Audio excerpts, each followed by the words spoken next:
방송을 시청해주시는 모든 분들 안녕하십니까? 정말 제가 오래간만에 방송을 찍는 것 같네요.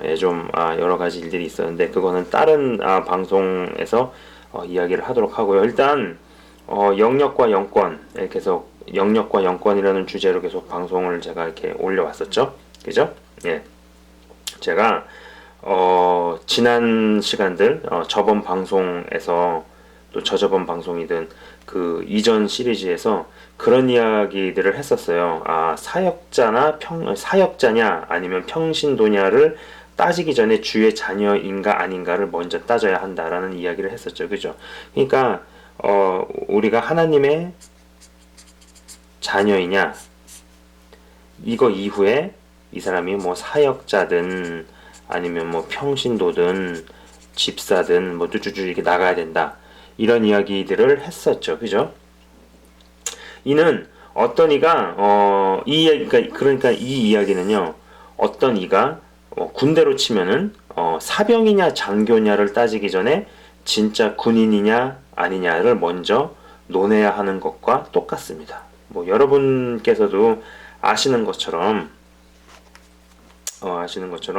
자 보세요. 장교가 있습니다. 그죠? 장교 아니면은 사병이 있어요. 근데 이제 장교 아니면 사병 이걸 볼 때 여러 가지를 따져볼 수 있는데 일단 받는 훈련이 다르죠. 그죠? 훈련도 다르고 그 다음에 역할도 다르고 그죠? 그 다음에 책임도 다르죠. 그죠? 이건 다를지 모르지만 그러나 사병이든 장교든 군인이냐 이건 똑같죠. 군인이라는 전제 하에서 이거를 논하는 게 맞는 거죠. 마찬가지로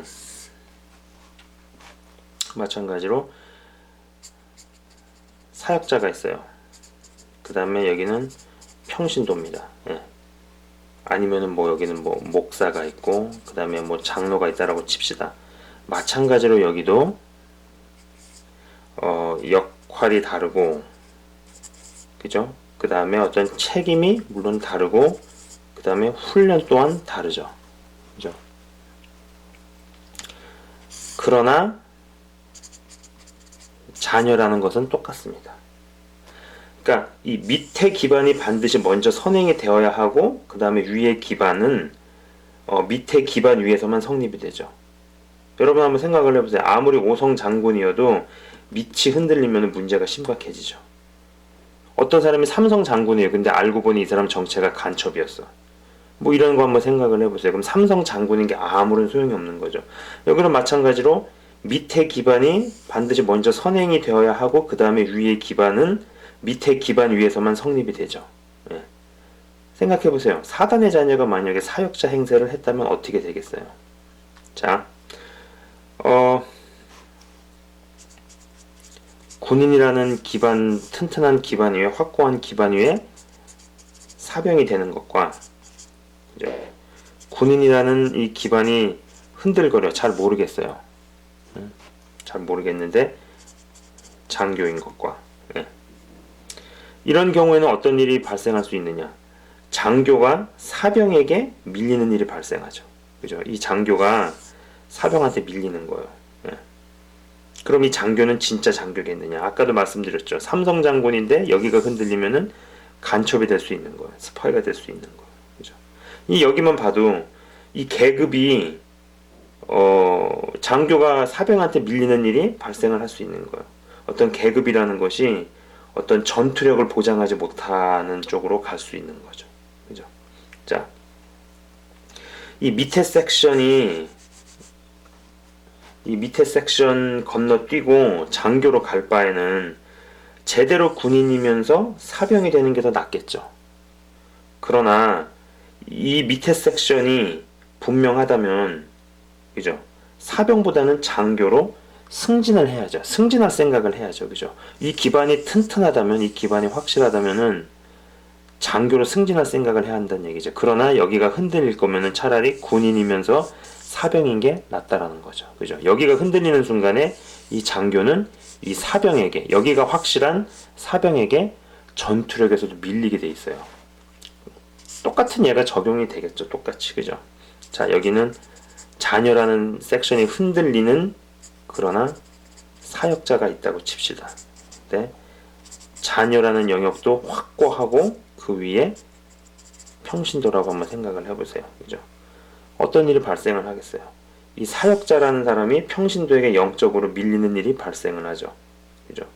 그리고 이 자녀의 섹션이 흔들려요. 사역자가 과연 진짜 사역자로 죽을 수 있을까? 자기는 사역을 한다고 생각했는데 사단의 종노릇을 할 수도 있는 것이고, 그죠? 여기가 마치 간첩으로 끝났던 것처럼 그렇게 될 수 있는 거죠. 예.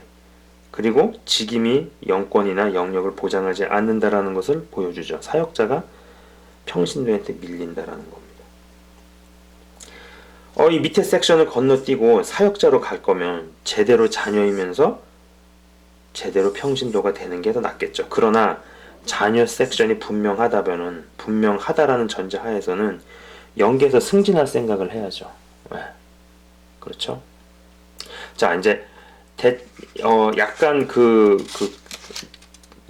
전반적으로 이제 깔아주는 이야기를 했어요. 그러면 이러한 맥락에서 제가 지금까지 설명을 해드린 이 맥락에서 오늘 생각해볼 주제를 한번 이야기해 보도록 하겠습니다.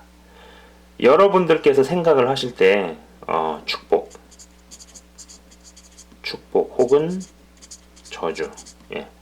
영어로는 blessing이라고 하죠. 그 다음에 저주는 curse라고 합니다. 예. 이 축복과 저주가 있어요. 축복 혹은 저주가 어떤 이를 편의상 A라고 칭하도록 하겠습니다. 어떤 이가 받을 만하기 때문에 사역자, 예. 이거 써야겠다. 어떤 이, 예. 편의상 A로 하고 그 다음에 사역자가 있어요. 예. 이 사람을 이제 B라고 하자고요. 이 어떤 이가 받을 만하기 때문에 사역자를 통해서 임하는 것이라고 생각하시나요? 아니면 아니면은 A가 받을 만한 여부와는 상관없이 B의 권한으로 이루어지는 것일까요? 자, 질문을 다시 해볼게요. 그러니까는 A가 받을 만하기 때문에 B를 통해서 임하는 걸까요? 아니면은 A가 받을 만한 여부와는 상관없이 B의 권한으로 이루어지는 걸까요? 자, 다시 한번 질문해 보겠습니다. 더 간단하게 이 축복 혹은 저주가 임한 것이 본인이 잘한 탓이 더 큰가요? 아니면은 본인 아닌 다른 이의 탓이 더 큰가요?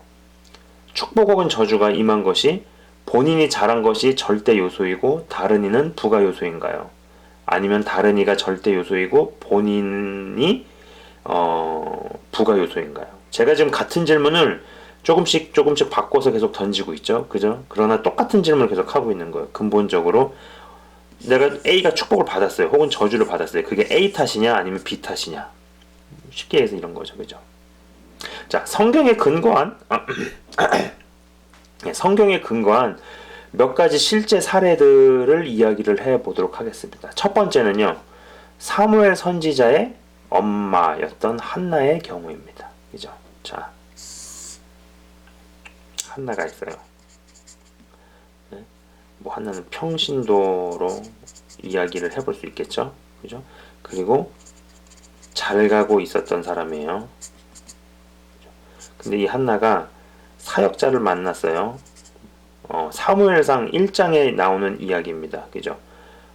엘리 제사장이었죠. 그러나 이 사람은 변질 노선을 가고 있었던 사역자였어요.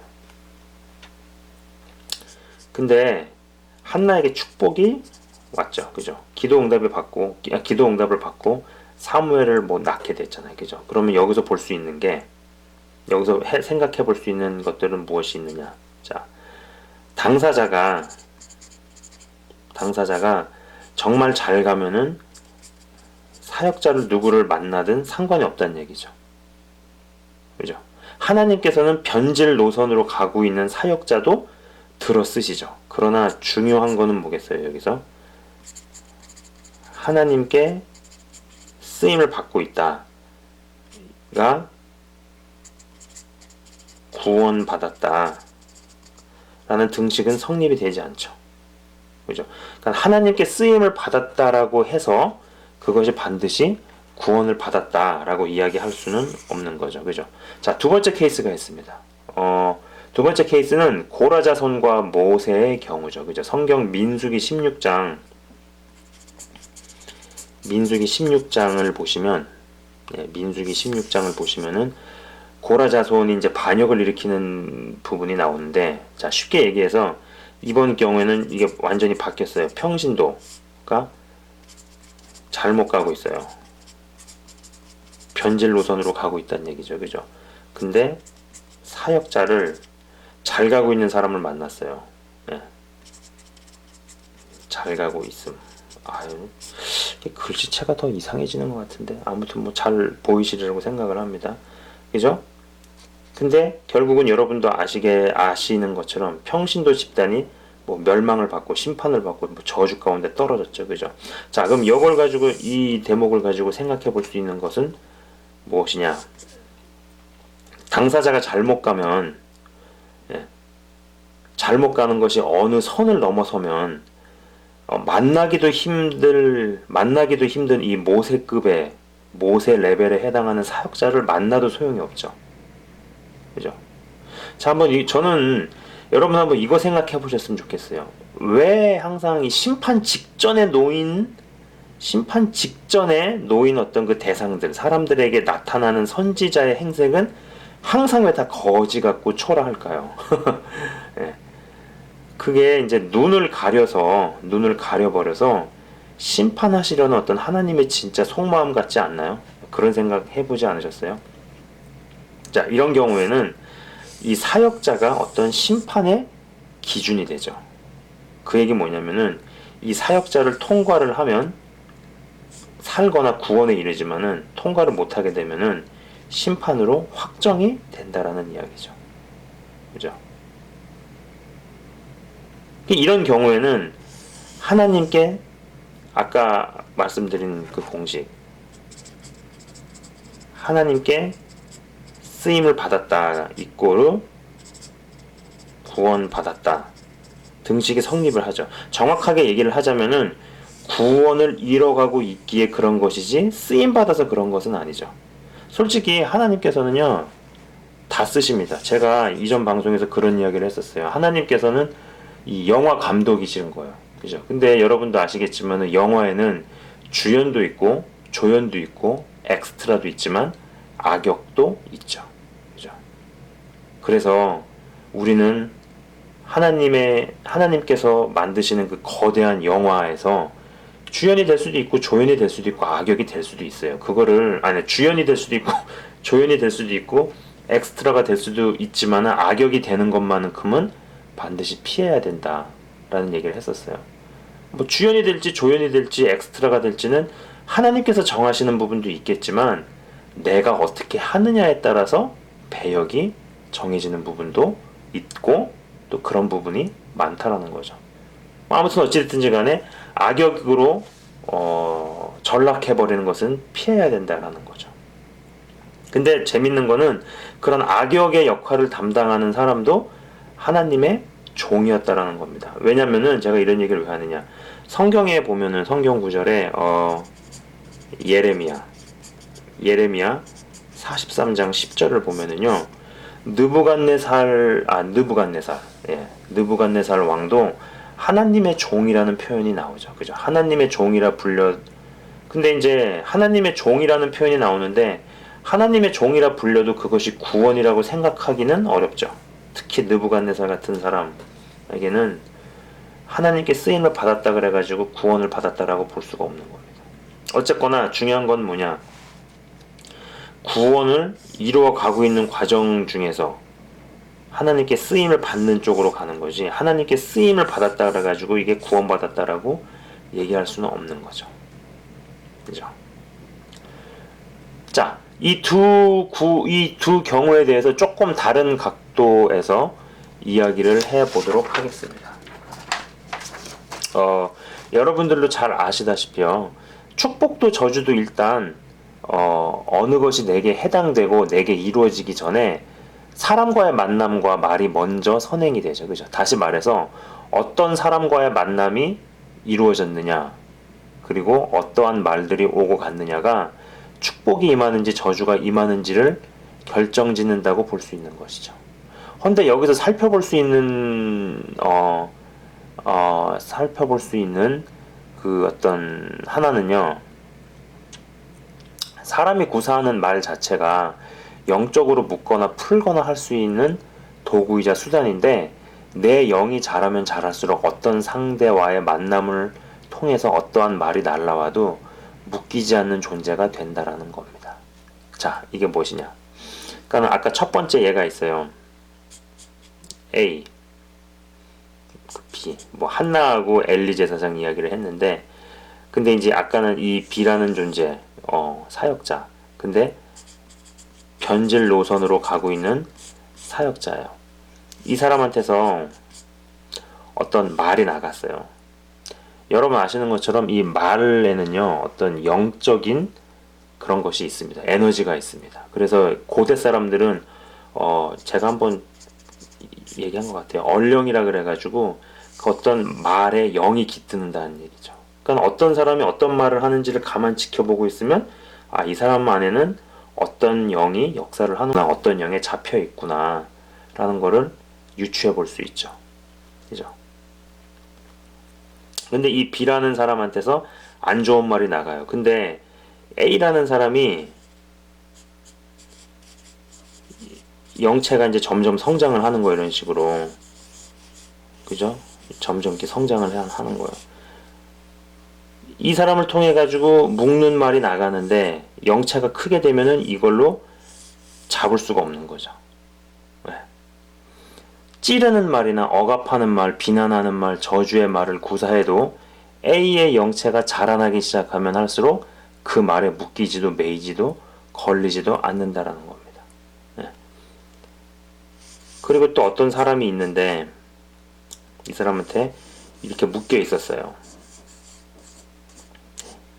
근데 이 영체가 자라면서 영력이 세지기 시작하면은 동아줄을 끊어내듯이 끊어버리게 되죠. 그죠? 그러면 이거는 반대의 경우도 성립이 되는 거예요. B라는 사역자, 살리는 말을 하고 세우는 말을 하고 축복의 말을 하고 권면의 말을 하고 돌이키게 만드는 말을 하는데, A의 평신도가 안 좋은 예예요. 아까 같이 그 고라 자손과 모세를 생각해 보세요. 영체가 자라나기 시작했죠. 그러나 이거는 안 좋은 쪽으로, 악한 쪽으로 자라기 시작했죠. 그 영향을 못 미치는 거죠. 좋은 걸로 묶으려고 그러는데 좋은 게 담지를 못할 만큼 이 사람의 영체가 커지는 거죠. 커져버리게 된 거고.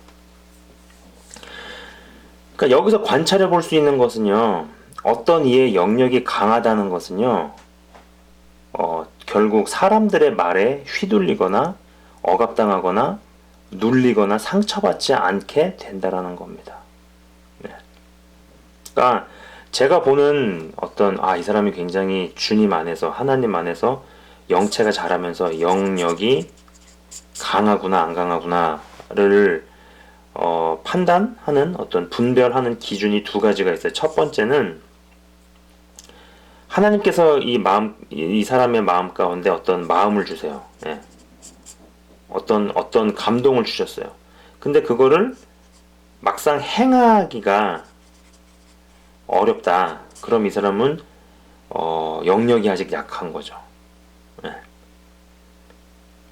그리고 어떤 죄성을 다스리는 힘이 강해지기 시작한다. 그럼 이제 영역이 강해지는 거. 또 하나 보는 이 사람의 영역이 강하구나를 알 수 있는 증거 중에 하나가 뭐냐? 이제 아까 말씀드린 이 말이에요. 주변에서 뭐 부정적인 말을 해요. 근심을 심는 말을 해요. 아니면 어떤 저주나 원망이나 아니면 뭐 분을 내는데, 이 사람이 거기에 묶이지 않는 거예요. 그럼 그 사람은 영역이 강해지고 있는 거죠. 그죠? 이 외에도요, 성경의 몇 구절들을 통해서 평신도와 사역자의 조합을 찾아볼 수 있겠지만, 굳이 뭐 잘 가고 있는 성도, 잘 가고 있는 평신도 플러스 잘 가고 있는 사역자의 조합과 뭐 잘못 가고 있는 평신도와 잘못 가고 있는 사역자는 언급하지 않아도 될 것 같습니다. 제가 하고 싶은 이야기는요. 누구에게 축복 혹은 저주가 임했다면 그것은 일단 본인의 책임이 더 크다는 이야기를 하고 싶은 것이고, 본인이 축복 혹은 저주의 방향으로 잘 걸어가고 있기 때문에 그에 합당한 사역자를 하나님께서 어떤 통로 혹은 기준의 개념으로 붙이셨다는 이야기를 하고 싶은 겁니다. 사실 어떤 면에서 상당히 오랫동안 축복이나 저주가 본인이 어떠한 방향으로 살아온 삶의 족적 때문에 맞이한 결과라고 인식하는 대신에, 누군가로 인해서 내가 축복 혹은 저주를 받았다는 식의 사고방식이 팽배했다고 생각이 됩니다. 생각해보세요. 누군가로 인해서 내가 축복을 받았다 혹은 저주를 받았다라는 식의 사고방식이 팽배하게 되면 축복을 경험하게 될 때는 그 사람을 의지하게 되는 경향성이 강해질 것이고, 그죠? 저주를 경험하게 될 때는 누군가를 원망하는, 그죠? 책임을 전가시키려고 하는 경향성만 강해지게 되죠. 그죠? 하지만 하나님께서는 기본적으로 심은 것을 거두게 하시는 분이라는 겁니다. 무릇 무엇을 심든지 심은 대로 거두리라. 갈라디아서 6장 7절에서 10절까지의 본문, 7절에서 10절까지를 읽어보시면은 그 말씀이 나와요. 무릇 무엇을 심든지 심은 대로 거두리라는 말씀이 모든 이에게 다 똑같이 적용이 됩니다. 정말 잘 가고 있는 사람은 악하게 변질된 사역자를 만나도 거기서도 무언가를 깨닫고 하나님을 경험하죠. 만약 그렇지 못하다면 변질된 사역자의 무엇이 내게 와닿기 시작한다면 내 안에도 변질된 사역자와 같은 것들이 있다라는 것이겠죠. 내 안에 거짓된 게 있으면 당연히 거짓된 것이 들려오기 시작합니다. 이때는요, 거짓된 것을 말하는 자보다 내 안에 거짓된 것을 뽑아내지 못한 나에게 책임이 더 많다. 책임이 더 큰 법입니다. 정말 잘못 가고 있는 사람은요, 모세 이상 가는 사역자를 만나도 망하는 길을 스스로 선택해서 나갑니다. 물론 이제 어느 정도 어설프게 잘못 가는 사람이 제대로 된 사역자로 인해서 정신을 차리고 회개하는 일도 있고 그런 은혜가 있기도 하지만, 어느 선을 넘어설 정도로 잘못 가게 돼버리면은요, 모세가 아니라 예수님을 붙여줘도 그냥 그 길로 가버린다는 얘기죠. 생각해보세요. 가룟 유다도 어느 일정선을 넘어가지고 가버리니까 예수님께서도 그냥 손 놓으시잖아요. 그래서 그냥 네가 하려는 거 빨리 하라고 그렇게 얘기하시잖아요. 사역자를 정말 잘 만나서 혹은 잘못 엮여서 축복 아니면 저주를 받는다는 식의 개념이 지금까지 많이 팽배했었고요. 사실 그게 어느 정도 맞기도 하죠. 맞아요, 정말로. 정말 사역자를 잘 만나가지고 어느 선을 넘어서기 전에, 이게 어떤 선이라고 칩시다. 요 선을 넘어가면은 두 번 다시 일로 못 간다는 어떤 그런 선이라고 작용을 해보자고. 넘어가기 전에 사역자를 잘 만나가지고 이 사람이 돌아서던가, 아니면은 더 빨리, 좋은 쪽이라면 더 빨리 가게 되던가, 이런 일이 있죠. 성경에서도 그걸 얘기를 하고 있고요. 그리고 이제 이게 어느 정도 많이 맞지만은 제가 하고 싶은 이야기는 뭐냐면, 근본적으로 자기 자신의 영혼에 대해서 스스로 책임지고 주도적으로 움직여야 하며, 그러한 여정 가운데 이루어지는 모든 종류의 만남을 절대 요소가 아닌 부가 요소로 볼 줄 아는 것이 필요하다라는 겁니다. 안 그러면은 영적인 세계에서도 누구 탓만하면서 살게 된다라는 것. 아까도 말씀드렸지만은 축복이 어떤 사람을 통해서 왔다, 혹은 저주가 어떤 사람을 통해서 왔다라는 게 팽배해버리면은 그 사람을 통해서 축복을 받았다라고 생각하게 되면 그 사람한테 의지하게 된다니까요. 사실 그 사람을 통해서 본인이 축복받을 만한 삶을 살아왔기 때문에 그냥 그 사람을 통해서 흘려보내주신 건데, 그죠? 사람을 의지하게 되겠죠. 반대의 경우에는 누군가를 원망을 하고 그 사람을 탓하는, 이렇게 될 거 아니에요. 그죠? 자, 내가 주 안에서 정말 잘 가고 있으면 엘리 제사장 같이 변질한 사람을 맞닥뜨려도 내게 전혀 악영향을 미치지 못합니다. 물론 이거는 어느 선을 넘어서서 확고하게 영역이, 영체가 바로 쓰고 영역이 굳건해진 경우에 해당할 거예요.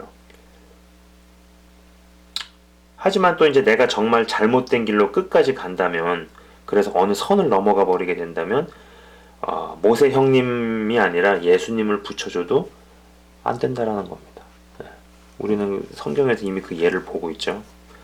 나의 삶에 있어서 축복을 경험할지 아니면 저주를 경험할지는 누군가가 결정해주지 않습니다. 내가 어떠한 생각으로 선택을 하고 결정하느냐에 따라 달려 있습니다. 그러니까 즉 나한테 달려 있다라는 겁니다. 제가 이제 외국에서 오래 살면서 이제 외국에서 산 시간이 거의 13년, 이제 새해가 갔으니까 14년 돼 가는데, 한 가지 느끼는 게 뭐냐면은 개인주의라는 거, 이 개인주의가 신앙 안에서 건강하게 자리를 잡을 때 누구를 탓할 생각하지 않고 쉽게 선동이 되지 않는구나라는 겁니다. 사실 이제 한국 같은 경우는 어떤 바른 개인주의를 건너뛰고 집단으로 간 그런 부분이 있죠. 그래서 이제 집단이 무슨 얘기를 하느냐에 따라서 나라는 사람이 어떤 정이 되어지고 뭐 이런 부분들이 많이 있었잖아요. 그죠? 부디 진짜 복을 받을 수밖에 없는 길로 뚜벅뚜벅 걸어가셔서 손으로 막더라도 복이 임할 수밖에 없는 인생을 살아가시길 진심으로 바라봅니다. 예. 그래서 그 누구를 만나더라도 좋은 것은 받아들이지만 안 좋은 거에는 엮이거나 눌리거나 뭐 매이지 않는, 그죠? 아까 말씀드린 대로 주 안에서 영체가 자라나면서 영역이 강한 것의 증거가 뭐냐. 저는 저 방송에서 그렇게 말씀을 드렸어요. 무슨 능력이 나타나 이런 게 영역이 강한 게 아니고 내 안에서 죄성을 다스리는 거, 그죠? 하나님께서 어떤 마음을 주셨을 때 그것이 바로 실행으로 옮겨지느냐 아니면은 실행으로 더디게 옮겨지느냐에 따라서 이 사람의 영역이 강하구나 아니면 영역이 약하구나, 눌려 있구나, 뭔가 족쇄에 걸려 있구나 알 수 있죠. 그리고 아까 말씀드린 것처럼 말로 묶이고 풀리는데 영역이 강하면은 누르는 말, 상처 주는 말, 그 다음에 막 억누르는 말, 뭐 그 외 공격하는 말을 해도 그 말에 눌리거나 상처를 받지 않는다라는 거죠. 그죠? 예, 이상 오늘은 이제 축복과 저주에 대해서 한번 이야기를 해보았습니다. 예. 시청해주셔서 감사합니다.